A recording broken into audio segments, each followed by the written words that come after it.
ओम शांति। परम शिक्षक शिव बाबा नई दुनिया की स्थापना करने के लिए हमें रोज़ नई नई बातें बताते हैं, नई नई शिक्षाएं देते हैं। परंतु ये नई बातें बुद्धि में तब यथार्थ बैठ पाते हैं जब हम पुरानी दुनिया को, पुरानी देह को, व्यक्त भाव को, व्यक्त दुनिया को भूल जाते हैं।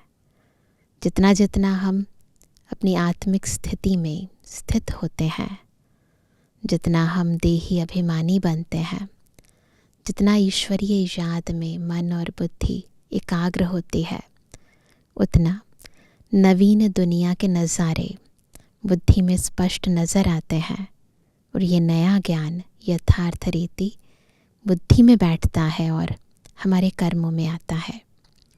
तो आज भी बाबा हमें ये श्रीमत देते हैं कि कैसे हम देह सहित देह के सब धर्मों को भूलकर एक बाबा को याद करें।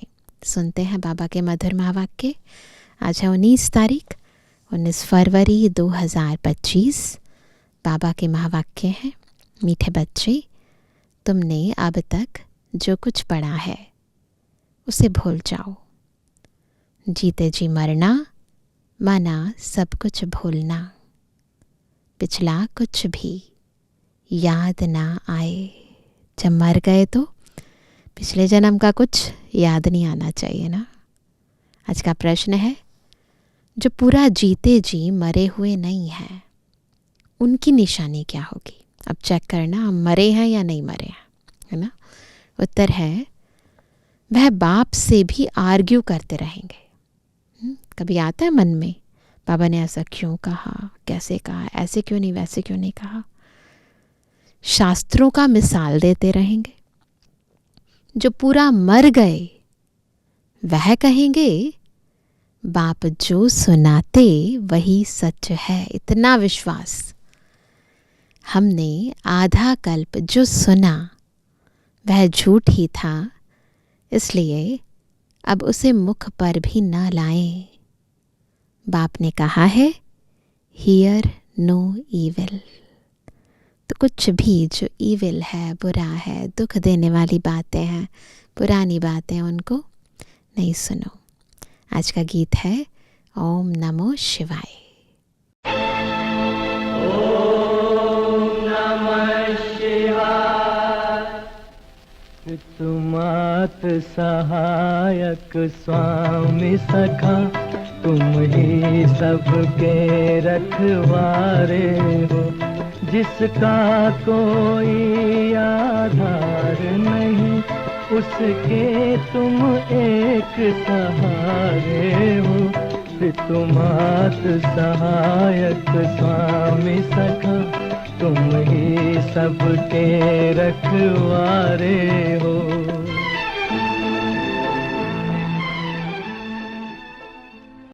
ओम शांति। बच्चों को समझाया गया है, जब शांति में बिठाते हो, जिसको निष्ठा अक्षर दिया है, यह ड्रिल कराई जाती है। अब बाप बैठ रूहानी बच्चों को समझाते हैं कि जो जीते जी मरे हैं, कहते हैं हम जीते जी मर चुके हैं। जैसे मनुष्य मरता है तो सब कुछ भूल जाता है, सिर्फ संस्कार रहते हैं, बाकी तो कोई रिश्तेदार नाता तो याद नहीं रहता ना। अभी तुम भी बाप का बनकर दुनिया से मर गए हो। बाप कहते हैं, तुम्हारे भी भक्ति के संस्कार थे, अब वह संस्कार बदल रहे हैं। तो जीते जी तुम मरते हो ना। मरने से मनुष्य पड़ा हुआ सब कुछ भूल जाता है, फिर दूसरे जन्म में नए सिर पढ़ना होता है।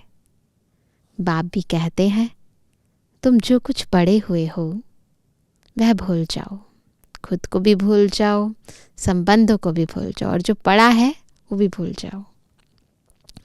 तुम तो बाप के बने हो ना। मैं तुमको नई बात सुनाता हूँ। तो अब वेद, शास्त्र, ग्रंथ, जप तप आदि यह सब बातें भूल जाओ।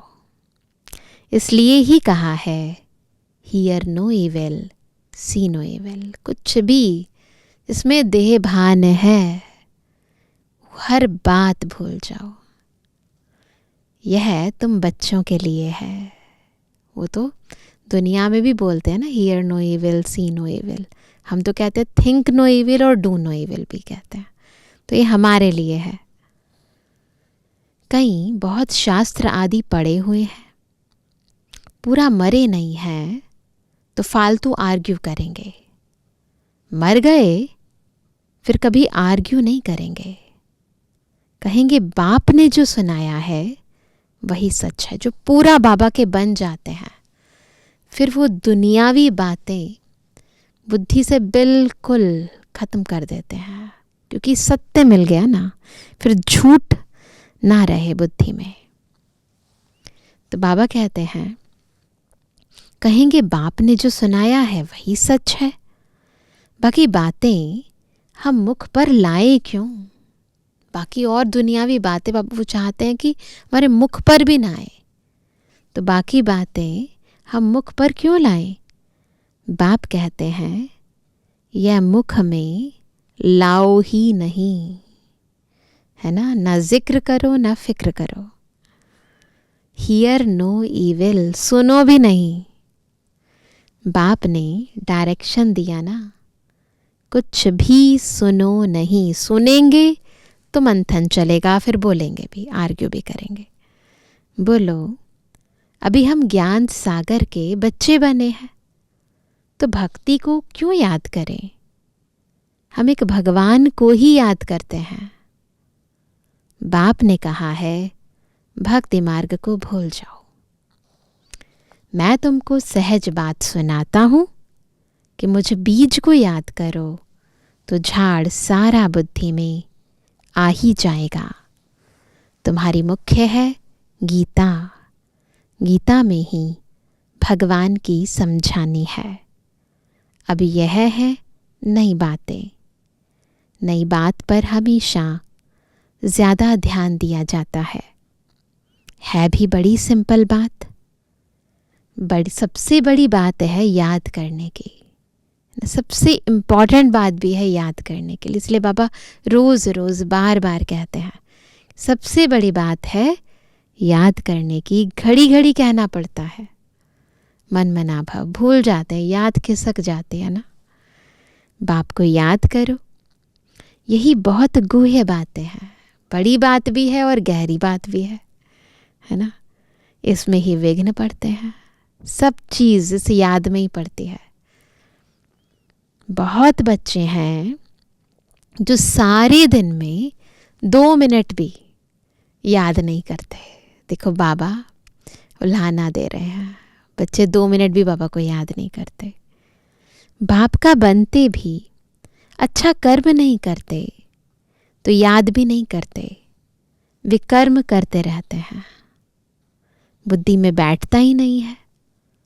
तो कहेंगे यह बाप की आज्ञा का निरादर है, पढ़ नहीं सकेंगे, वह ताकत नहीं मिलती। जिस्मानी पढ़ाई से भी बल मिलता है ना।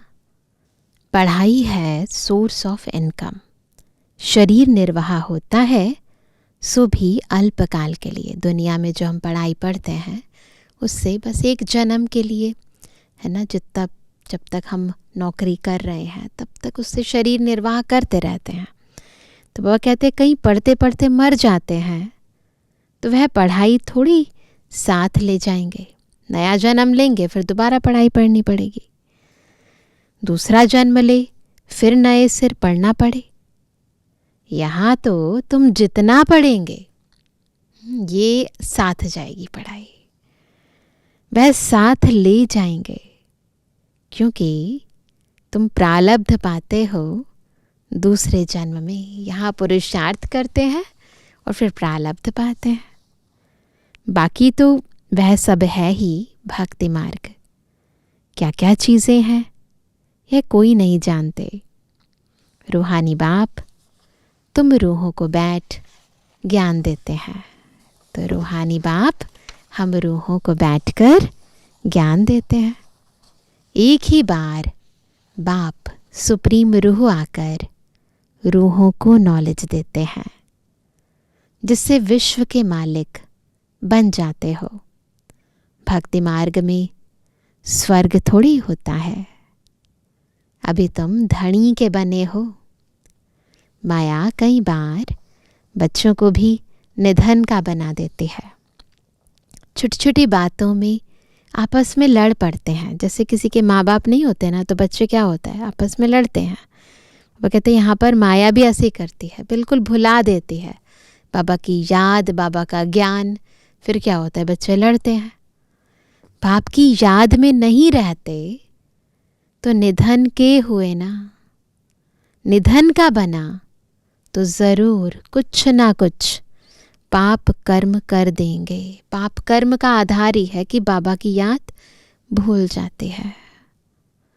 बाप कहते हैं मेरा बनकर मेरा नाम बदनाम ना करो। एक दो से बड़ा प्यार से चलो, उल्टा सुल्टा बोलो मत। ये धारणा की बातें हैं, है ना। बाप को ऐसी ऐसी अहिल्याएं, कुब्जाएं, भीलनियों का भी उद्धार करना पड़ता है। जिनकी पत्थर बुद्धि है ना, बाबा उन्हें अहिल्याएं कहता है ना। जो भीलनियाँ हैं, कुब्जाएं हैं, है ना। अलग अलग तरह की प्रॉब्लम्स होती है ना आत्माओं की, तो उसके आधार पर अलग अलग नाम रख दिए हैं। तो बाबा कहते हैं भीलनी के बेर खाए। कहते हैं ना भीलनी के बेर खाए, कि राम ने भीलनी के बेर खाए थे। वो कहते हैं अब ऐसे ही भीलनी के थोड़ी खा सकते हैं, है ना। भीलनी से जब ब्राह्मणी बन जाती है, ऐसे नहीं खाते। यानी आत्माओं की बात है कि आत्मा जब शूद्र से ब्राह्मण बन जाती है, जब पतित से पावन बन जाती है, तो आत्मा पहले शूद्र तरह के काम करती थी। बॉडी कॉन्शियसनेस में आकर जब हम कर्म करते हैं ना, तो उसे बाबा भीलनी कहते हैं। तो बाबा कहते हैं कि जब वो ब्राह्मणी बन जाती है तो फिर क्यों नहीं खाएंगे, फिर बाबा उसका भोग स्वीकार करते हैं। इसलिए ब्रह्मा भोजन की महिमा है। शिव बाबा तो खाएंगे नहीं, वह तो अभोक्ता है। बाकी यह रथ तो खाते हैं ना। तुम बच्चों को कोई से आर्ग्यू करने की दरकार नहीं है। बाबा हमेशा मना करते हैं कि किसी के साथ भी बहस में मत आओ, है ना। हमेशा अपना सेफ साइड रखना चाहिए। अक्षर ही दो बोलो। शिव बाबा कहते हैं, शिव बाबा को ही रुद्र कहा जाता है ना। जब हम ये कहेंगे कि भगवानुवाच है, शिव बाबा कहते हैं, तो बात खत्म हो जाती है। मैंपन जहाँ आता है ना, वहाँ आर्ग्यूमेंट शुरू हो जाती है, फिर कोई समझता नहीं है। तो बाबा कहते हैं कि शिव बाबा को ही रुद्र कहा जाता है। रुद्र ज्ञान यज्ञ से विनाश ज्वाला निकली, तो रुद्र भगवान हुआ ना। श्री कृष्ण को तो रुद्र नहीं कहेंगे। विनाश भी कोई श्री कृष्ण नहीं कराते, बाप ही स्थापना विनाश पालना कराते हैं। खुद कुछ नहीं करते, नहीं तो दोष पड़ जाए, है ना। वह है करन करावन हार, नहीं तो भगवान पर दोष आ जाए ना। बाप कहते हैं हम कोई कहते नहीं हैं कि विनाश करो, नहीं, यह सारा ड्रामा में नूंदा हुआ है ना। बाबा ड्रामा पर डाल देते हैं। शंकर कुछ करता है क्या? ऐसा कोई व्यक्ति तो होता नहीं ना, कुछ भी नहीं। यह सिर्फ गायन है कि शंकर द्वारा विनाश, है ना, विनाश का एक प्रतीक बनाया है। बाकी विनाश तो वह आप ही कर रहे हैं। दुनिया वाले अपने ही कर्मों से, अपनी इन्वेंशन से अपना विनाश कर रहे हैं। यह अनादि बना हुआ ड्रामा है जो समझाया जाता है। रचयिता बाप को ही सब कुछ भूल गए हैं, सब भूल गए हैं ना। क्रिएटर को ही भूल गए तो फिर क्रिएशन तो याद रहेगी नहीं ना, क्रिएशन का आदि मध्य अंत। वह कहते हैं कि रचयिता बाप को ही सब भूल गए हैं। कहते हैं गॉड फादर रचयिता है, परंतु उनको जानते ही नहीं। कहते हैं ना, पर जानना तो चाहिए ना। समझते हैं कि वह दुनिया क्रिएट करते हैं, है ना। फिर क्या करते हैं? दुनिया नहीं क्रिएट करते। बाबा कहते हैं, बाप कहते हैं, मैं क्रिएट नहीं करता हूँ, मैं चेंज करता हूँ। दुनिया तो है ही ना, उसे पुरानी से नया बना देता हूँ, हेल से हेवन बना देता हूँ। तो चेंज करता हूँ, कलयुग को सतयुग बनाता हूँ, मैं संगम पर आता हूँ। जिसके लिए गाया हुआ है सुप्रीम ऑस्पिशियस युग। ये संगम युग है ना, सुप्रीम ऑस्पिशियस युग। भगवान कल्याणकारी है, सबका कल्याण करते हैं, परंतु कैसे और क्या कल्याण करते हैं यह कुछ जानते नहीं, है ना। कहते हैं भगवान कल्याणकारी है, वो हेवन रचता है, हेवनली गॉड फादर, परंतु कैसे करते हैं कुछ नहीं पता है। अंग्रेजी में कहते हैं लिबरेटर, गाइड, परंतु उनका अर्थ थोड़ी समझते हैं। कहते हैं भक्ति के बाद भगवान मिलेगा, सद्गति मिलेगी। सर्व की सद्गति तो कोई मनुष्य कर ना सके, नहीं तो परमात्मा को पतित पावन सर्व का सद्गति दाता क्यों गाया जाए। बाप को कोई भी जानते नहीं, निधन के हैं। जानते नहीं है तो भले कहें भगवान भगवान, परंतु कहने से उस अपनत्व की भावना, वो जो अपनेपन की भावना है, वो तो नहीं आएगी ना। समझते नहीं है इस बात को कि हाँ यही मेरा माता है, यही मेरी पिता है ना। तो इसीलिए जानते हुए भी जैसे नहीं जानते हैं। तो बाबा कहते हैं बाप से विपरीत बुद्धि है। अब बाप क्या करे? बाप तो खुद मालिक है। उनकी शिव जयंती भी भारत में मनाते हैं। बाप कहते हैं मैं आता हूँ भक्तों को फल देने। किसको फल देने? हम थे ना पहले भक्त, हम ही को फल देने आते हैं। आता भी भारत में हूँ। आने के लिए मुझे शरीर तो ज़रूर चाहिए ना, है ना। प्रेरणा से थोड़ी कुछ होगा। इनमें प्रवेश कर इनके मुख द्वारा तुमको ज्ञान देता हूँ। गौमुख की बात नहीं है, ये ब्रह्मा मुख की बात है ना। यह तो इस मुख की बात है। मुख तो मनुष्य का चाहिए ना, मनुष्यों से बात करनी है ना, तो मनुष्य का मुख चाहिए। तो मुख तो मनुष्य का चाहिए ना कि जानवर का। इतना भी बुद्धि काम नहीं करती है। दूसरे तरफ फिर भागीरथ दिखाते हैं, भाग्यशाली रथ। वह कैसे और कब आते हैं जरा भी किसको पता नहीं है। तो बाप बच्चों को बैठ समझाते हैं कि तुम मर गए तो भक्ति मार्ग को एकदम भूल जाओ। ये जो है स्थूल रूप में मरना नहीं है, परंतु जीते जी मर जाते हैं।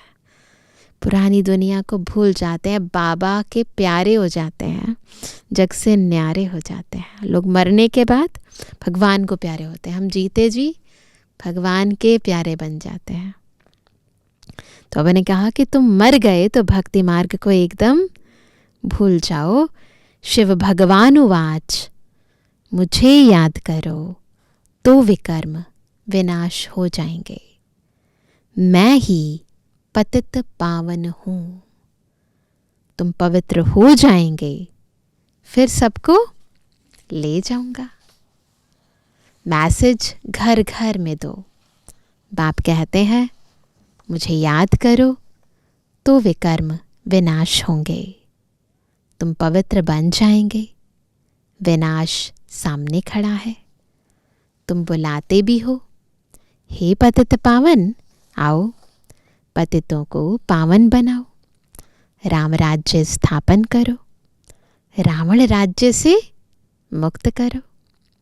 वह हर एक अपने अपने लिए कोशिश करते हैं। बाप तो कहते हैं, मैं आकर सर्व की मुक्ति करता हूँ। सभी 5 विकारों रूपी रावण की जेल में पड़े हैं, मैं सर्व की सदगति करता हूँ। वहाँ पर क्या होता है, सन्यासी लोग अपने लिए कैसे मुक्त हों उसके लिए तपस्या करते हैं, लेकिन बाबा जब आते हैं सबको मुक्ति, जीवन मुक्ति दे देते हैं। मुझे कहा भी जाता है, दुख हरता सुख करता। राम राज्य तो ज़रूर नई दुनिया में होगा। तुम पांडवों की अभी है प्रीत बुद्धि। कौन है? हम पांडवों की प्रीत बुद्धि। हम बाबा को जानते हैं, पहचानते हैं, उनकी सुनते हैं, फिर उस अनुसार अपने जीवन को बदलते हैं। कोई कोई की तो फौरन प्रीत बुद्धि बन जाती है, कोई कोई की आहिस्ते आहिस्ते प्रीत जुटती है।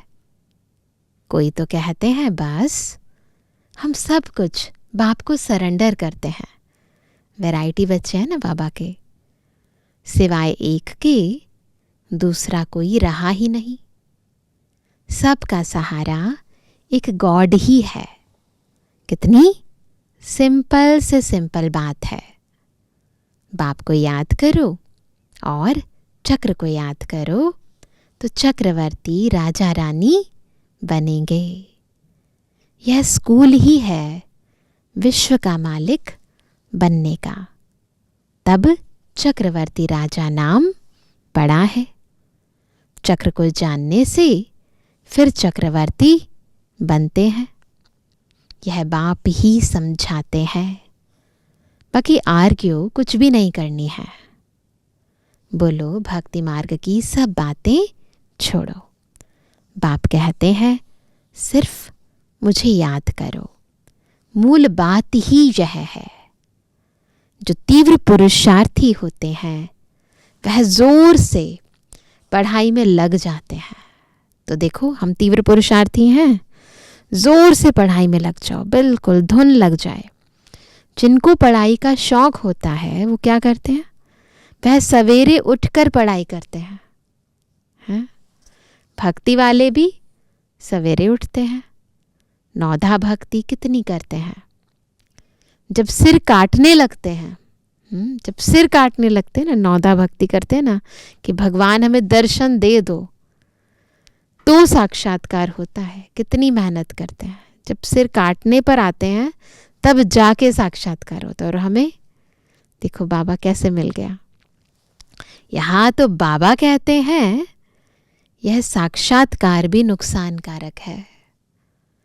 साक्षात्कार में जाने से पढ़ाई और योग दोनों बंद हो जाते हैं, टाइम वेस्ट हो जाता है।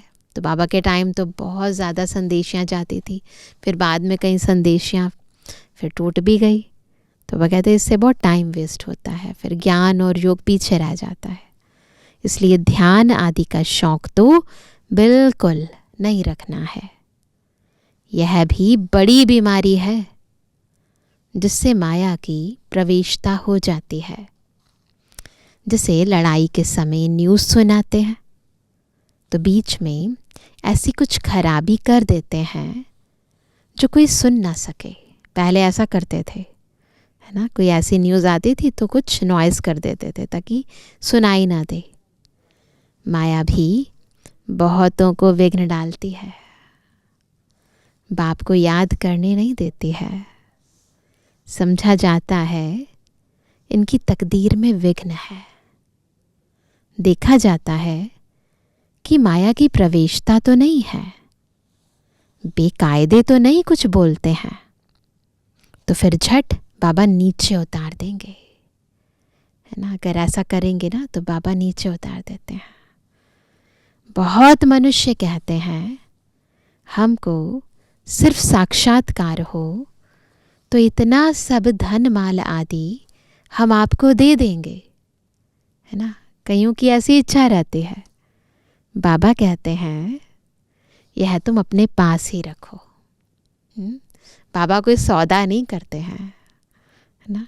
भगवान को तुम्हारे पैसे की क्या दरकार रखी है?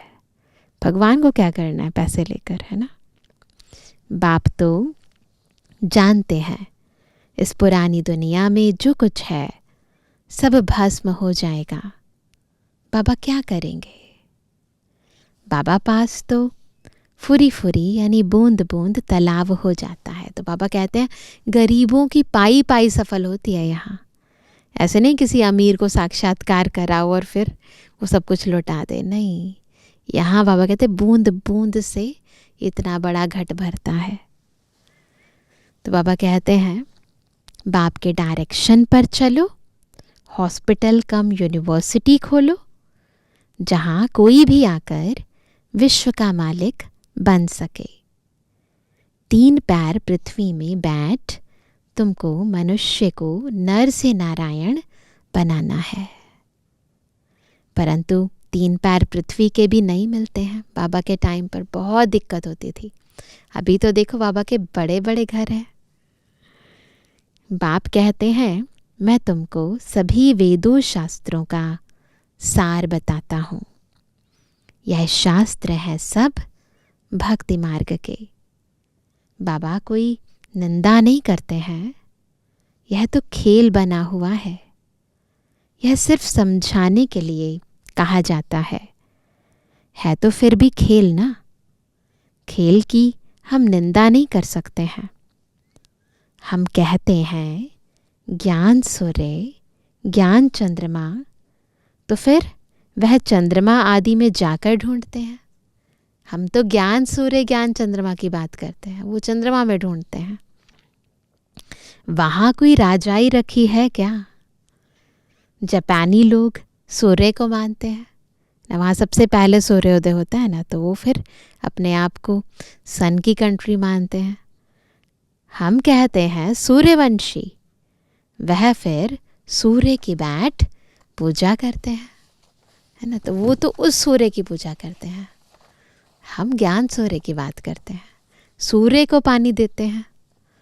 तो बाबा ने बच्चों को समझाया है कोई बात में जास्ती आर्ग्यू नहीं करनी है, बात ही एक सुनाओ। क्या? बाप कहते हैं माँ में कम याद करो तो पावन बनेंगे। अभी रावण राज्य में सभी पतित हैं, परंतु अपने को पतित कोई मानते थोड़ी हैं। बच्चे, तुम्हारी एक आंख में शांति धाम, एक आंख में सुख धाम, बाकी इस दुख धाम को भूल जाओ। तुम हो चैतन्य लाइट हाउस।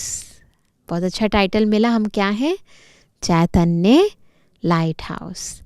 अभी प्रदर्शनी में भी नाम रखा है भारत द लाइट हाउस, लेकिन वह कोई थोड़ी समझेंगे। अब समझते हैं, भारत को विश्व गुरु मानने लगे हैं। तो बाबा कहते हैं तुम अभी लाइट हाउस हो ना, ज्ञान की लाइट सबको देते हैं ना। पोर्ट पर लाइट हाउस स्टीमर को रास्ता बताते हैं। तुम भी सबको रास्ता बताते हो। कहाँ का? मुक्ति और जीवन मुक्ति धाम का। जब कोई भी प्रदर्शनी में आते हैं तो बहुत प्रेम से बोलो। क्या बोलेंगे? गॉड फादर तो सबका एक है ना। गॉड फादर या परम पिता कहते हैं कि मुझे याद करो, तो ज़रूर मुख द्वारा कहेंगे ना। ब्रह्मा द्वारा स्थापना, हम सब ब्राह्मण ब्राह्मणियाँ हैं। ब्रह्मा मुख वंशावली। तुम ब्राह्मणों की, वह ब्राह्मण भी महिमा गाते हैं। ब्राह्मण देवताए नमः। दुनिया वाले ब्राह्मण भी हम ब्राह्मणों की महिमा गाते हैं, क्योंकि ब्राह्मण बनेंगे तो फिर फरिश्ता सो देवता बनेंगे ना। ऊंच ते ऊंच है ही बाप। वह कहते हैं मैं तुमको ऊंच ते ऊंच राजयोग सिखाता हूँ, जिससे तुम सारे विश्व के मालिक बनते हो। वह राजाई तुमसे कोई छीन ना सके, ऐसी राजाई बाबा देते हैं। भारत का विश्व पर राज्य था। भारत की कितनी महिमा है अभी तुम जानते हो कि हम श्रीमत पर यह राज्य स्थापन कर रहे हैं। अच्छा, तुम लकी सितारों पर याद प्यार नंबरवार पूछा करता। रूहानी बच्चों की रूहानी बाप दादा को गुड मॉर्निंग, नमस्ते नमस्ते नमस्ते। धारणा के लिए मुख्य सार। पहला, तीव्र पुरुषार्थी बनने के लिए पढ़ाई का शौक रखना है। सवेरे सवेरे उठकर पढ़ाई पढ़नी है। साक्षात्कार की आश नहीं रखनी है, इसमें भी टाइम वेस्ट जाता है। दूसरा, शांति धाम और सुख धाम को याद करना है। इस दुख धाम को भूल जाना है। किसी से भी आर्ग्यू नहीं करनी है। बाबा बार बार मुरलियों में कह रहे हैं कि किसी से आर्ग्यूमेंट नहीं करनी है। किसी भी बात में प्रेम से मुक्ति और जीवन मुक्ति धाम का रास्ता बताना है। आज का वरदान है, सदा सुखों के सागर में लवलीन रहने वाले अंतर्मुखी भव। कैसे बनेंगे अंतर्मुखी? जब सदा सुखों के सागर में लवलीन रहेंगे। कहा जाता अंतर्मुखी सदा सुखी। जो बच्चे सदा अंतर्मुखी भव का वरदान प्राप्त कर लेते हैं, यानी प्रैक्टिकल में अंतर्मुखी रहते हैं, जैसे वर मिल गया, वह बाप समान सदा सुख के सागर में लवलीन रहते हैं, डूबे हुए हैं जैसे बाबा में। सुखदाता के बच्चे स्वयं भी सुखदाता बन जाते हैं। सर्वात्माओं को सुख का ही खजाना बांटते हैं।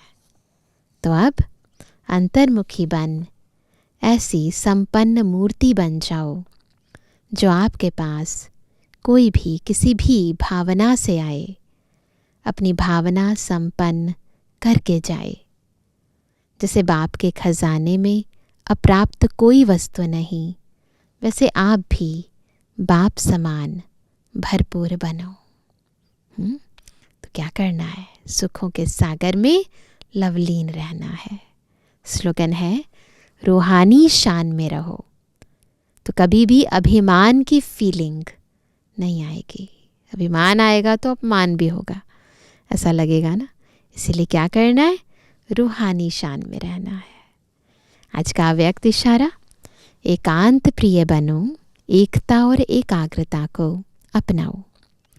अपने को सदैव अंडरग्राउंड अर्थात अंतर्मुखी बनाने की कोशिश करो। अंडरग्राउंड भी सारी कारोबार चलती है, वैसे अंतर्मुखी होकर भी कार्य कर सकते हैं। अंतर्मुखी होकर के कार्य करने से एक तो विघ्नों से बचाव, दूसरा समय का बचाव, तीसरा संकल्पों का बचाव व बचत हो जाएगी। एकांतवासी भी और साथ साथ रमणीकता भी इतनी ही हो। तो अंतर्मुखी भी, एकांतवासी भी, और फिर ऐसे भी नीरस भी नहीं बनना, रमणीकता भी हो। तो ऐसे स्वसेवा भी होती है, स्वरक्षा भी होती है और अन्यों का भी कल्याण होता है। अच्छा, ओम शांति।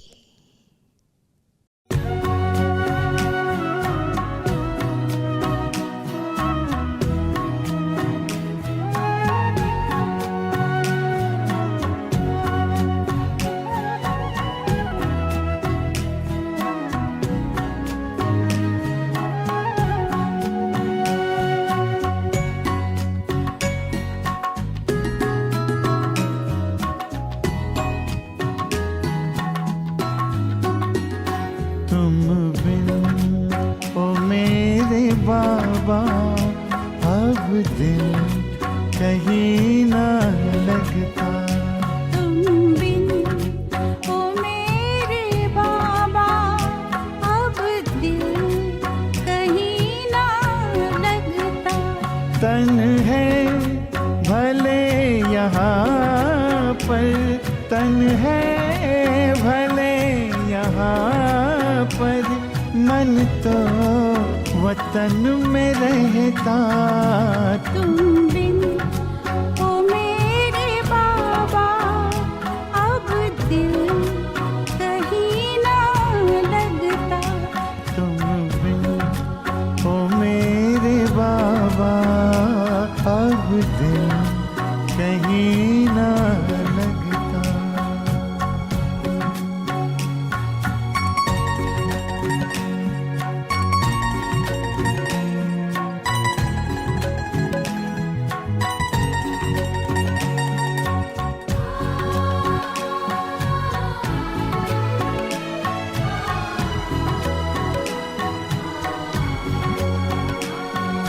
जलते हैं अंधेरों में आँखों के दो दिए, आँखों के दो दिए।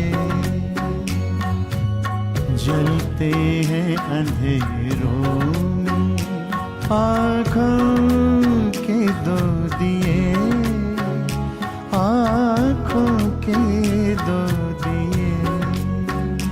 ठहरे हैं हम जहाँ में बाबा तेरे लिए, बाबा तेरे लिए। यादों का आशियाना इसमें तू ही तो बसता। तुम बिन ओ मेरे बाबा अब दिल कहीं ना लगता।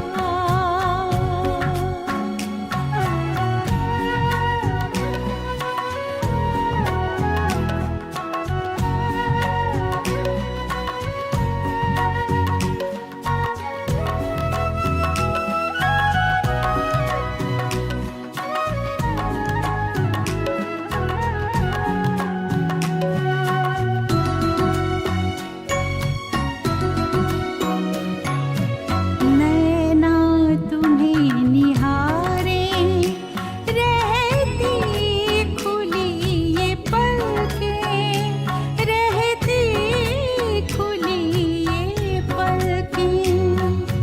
नैना तुम्हें निहारे रहती खुली ये पलकें, रहती खुली ये पलकें।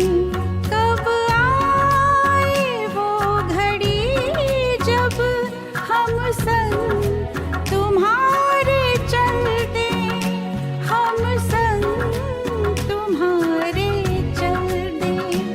अपना वो घर सुहाना अब तो है हमको दिखता। तुम बिन ओ मेरे बाबा अब दिल कहीं ना लगता। तुम बिन ओ मेरे बाबा अब दिल कहीं ना लगता। तन है भले यहाँ पर, तन है भले यहाँ पर, मन तो वतन में रहता। तुम बिन ओ मेरे बाबा अब दिल कहीं न लगता। तुम बिन ओ मेरे बाबा अब दिल कहीं ना लगता। तुम बिन ओ मेरे बाबा अब दिल कहीं